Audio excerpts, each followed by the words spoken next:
Let's talk Penn State football. I listened to this game, a good chunk of this game on the radio. Nice. I listened to this one through the Varsity app. Good choice. Yeah, a lot of focus on the ground for Penn State. A lot of focus on the ground. I thought Kevon Lee ran angry. My guy. Yeah, your boy. I thought he looked pretty good. Mm-hmm.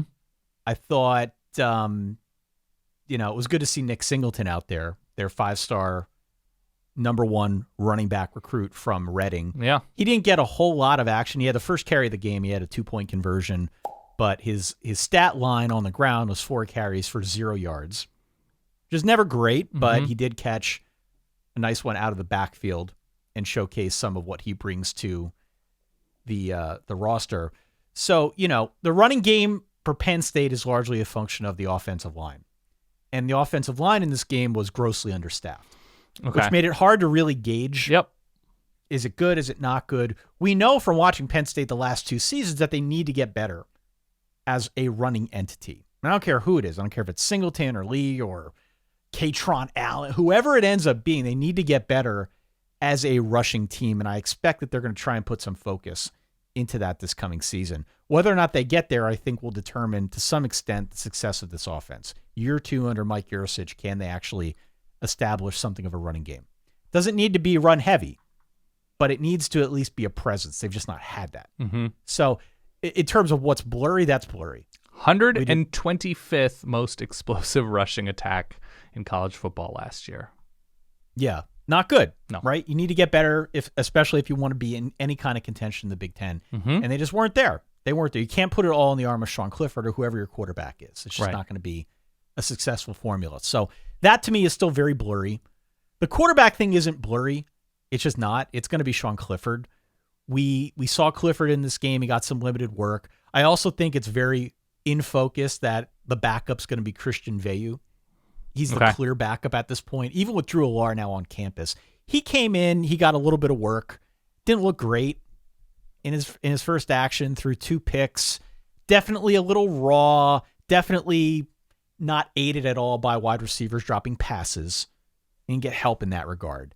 It's pretty clear to me that he's got the talent and that he will continue to develop, and eventually he will get there with some seasoning. But it's Sean Clifford's team. He came back for year 126, whatever it is for him. Speaking of John Stocco levels of longevity. Yeah. So Sean Clifford's going to be the guy. He's got his own business now on campus. True. Good. Great That's for how him. old he is. But he's going to be the guy year 2 under Mike Yurcich. Hopefully he can stay healthy. And that offense will be a little bit more productive. I'm really into Mitchell Tinsley. Okay. Who transferred up from Western Kentucky. He had 1,400 yards last season for the Hilltoppers. His ADOT, my favorite stat, average depth of target, over 12 yards, which would put him in rarefied air as compared to the Penn State receiver room last year, and that was a good receiver room. I was going to say, who is that guy who is going to be the gravitational pull that KJ Hamler was 2 years ago and Jahan Dotson was It's the past couple Parker of years. Washington. Yeah. Okay. And who didn't play in this game, but Mitchell Tinsley, I thought, made a really good name for himself. Okay. We saw some others, but Mitchell Tinsley especially definitely has a tendency to blow the top off a defense. And all right. That is exciting if you are a Penn State fan. So I think they're going to be in good shape on the receiver end, despite the fact that they're going to lose Dotson in a few days' time here to the NFL. And then beyond that, to what extent you can read into the new Manny Diaz defense. Penn State's always solid defensively. Right. They're always solid defensively. They lose a lot.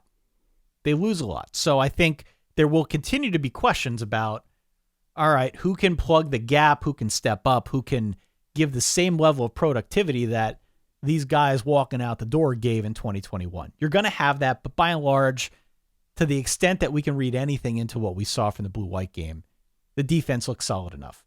Yeah. It looks solid enough. Not the least of which is losing, according to a Virginia Tech message board poster, Brent Pry's hog. Brent Pry's hog, yeah. Brent Pry's massive hog that the Virginia Tech message board poster apparently noticed during an introductory press conference. No, you're right to bring up the hog. Of course. Always.